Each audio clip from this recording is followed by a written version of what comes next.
Gentlemen, thank you so much for doing this interview. Anthony, it's been a while, man, since I've seen you. I think the last time you and I saw each other was at Sirius. Todd Shapiro show. Yeah, absolutely. Yeah. Man.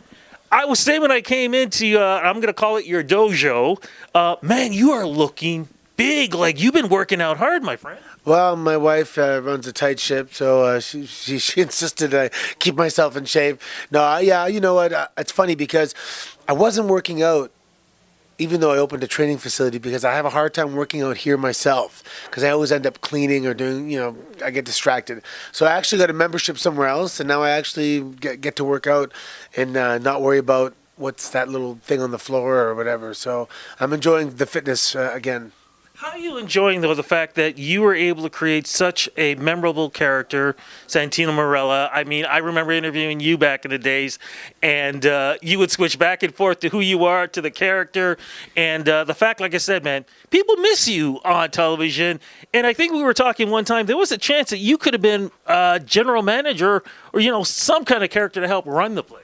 Yeah, there was a little discussion about me being one of the general managers, and I hear it a lot from people on social media. They miss the character, the entertainment, and it means a lot to me to hear that. And because the show goes on.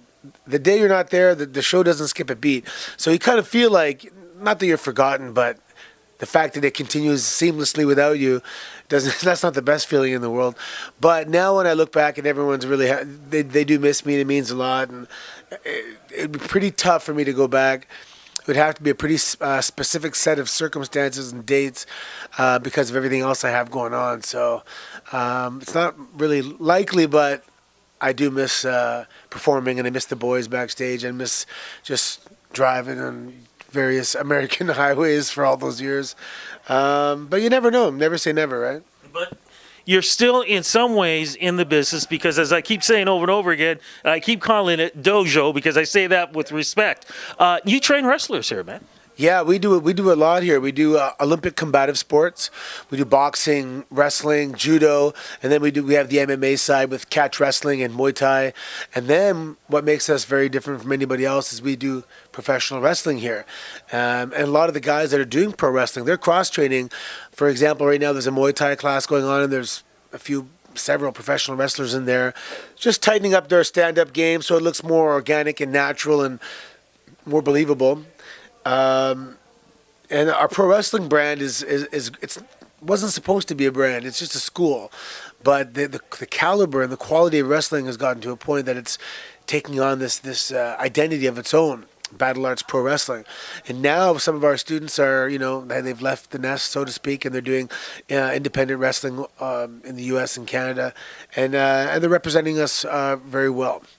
We also have Destiny World Wrestling's in the house, and last night Impact was here for the first time, and it was a pretty cool atmosphere in here. People think about WrestleMania. They've watched the WWE reality shows. They look at the big-time money and things like that, the massive shows. But there's always a start somewhere. And there's a dream that starts. That dream started for this young man sitting next to you. I want you to introduce this man because I got a chance to meet him at Humber College. Yeah, this is Adrian Cooper. And he came here. And immediately when he comes in, you see he's tall. And that is a huge plus in this business. They're looking, you can't teach height. And then, his mic skills are, I don't want to give him too many compliments, but they're very good. They're ahead of he's ahead of the game to the point. I mean, he's really young and he's doing really well. And sometimes, for example, let's say, how old are you now? I'm 20. 20. So let's say if I had a crystal ball and I could say, okay, your opportunity is going to come at 27. And you got to be ready from now and every single day until that opportunity comes, because we don't know exactly when it's going to come. And that's why they say it's a marathon, not a sprint. Just the education alone and the content takes years to learn everything. But then you also have to develop that maturity physically, emotionally, and the ability to go out there on the road and handle yourself and be a professional.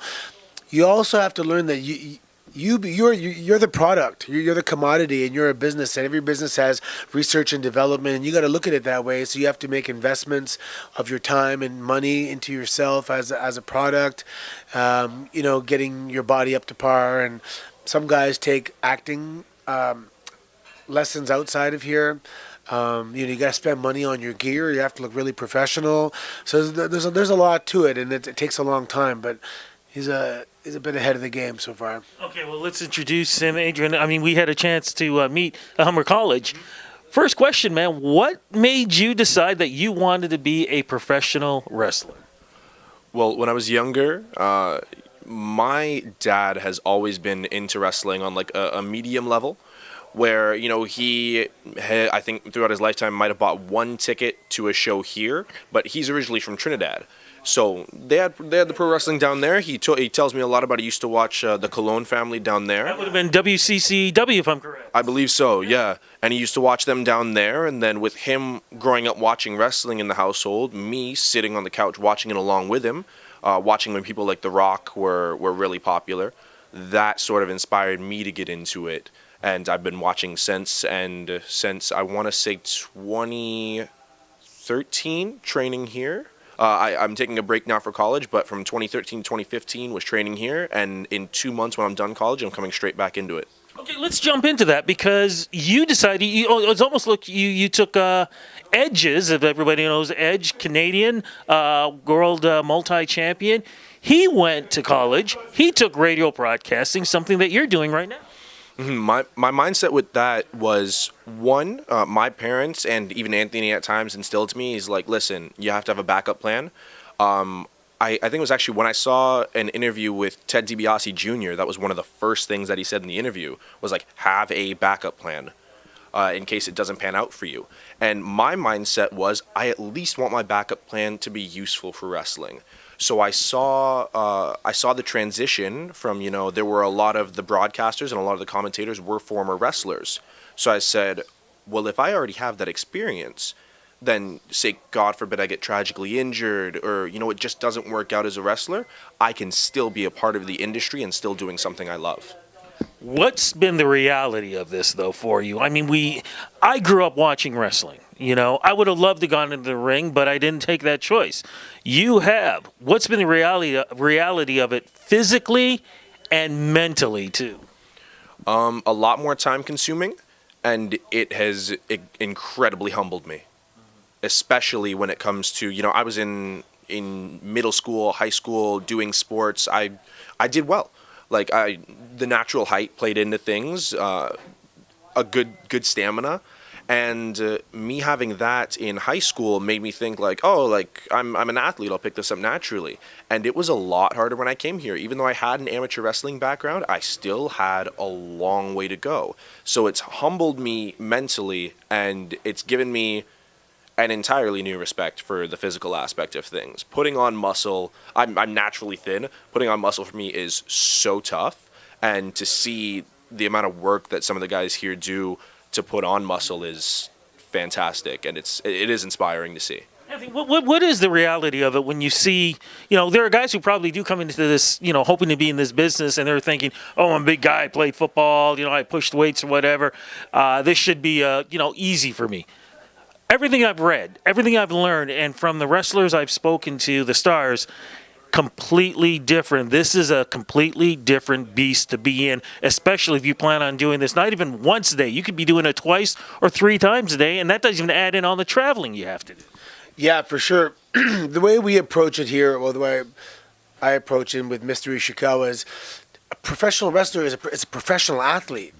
And although it's not, true competition, you have to view it like a professional athlete. And you have to train multiple times a day. I give everybody the minimum of 10 times. So if you're doing weights 5 times a week, that's 5. And if you're going to practice 3-4 times a week, and you should have a couple other things to kind of supplement it, and some boxing, some wrestling. And a lot of guys think it's, there's that movie from semi-pro with Will Ferrell, where he's like, yeah, I watched it on TV. I figured it looked pretty easy. I could do it, and that's what a lot of guys come here, and that's their mentality. Like, I'll do it a couple times a week, and I'll learn it. And when I break it down to them, I'm like, no, this is a serious commitment. Your whole life has to revolve around this. From the moment you get up from your first meal to your last meal and supplements, you have to treat yourself like a professional athlete and out-train everybody else. And those are the guys. You have to become obsessed with wrestling and watching old footage. And I used to watch DVDs while I do cardio and stuff like that. And you have to really jump in it and be a student of the game.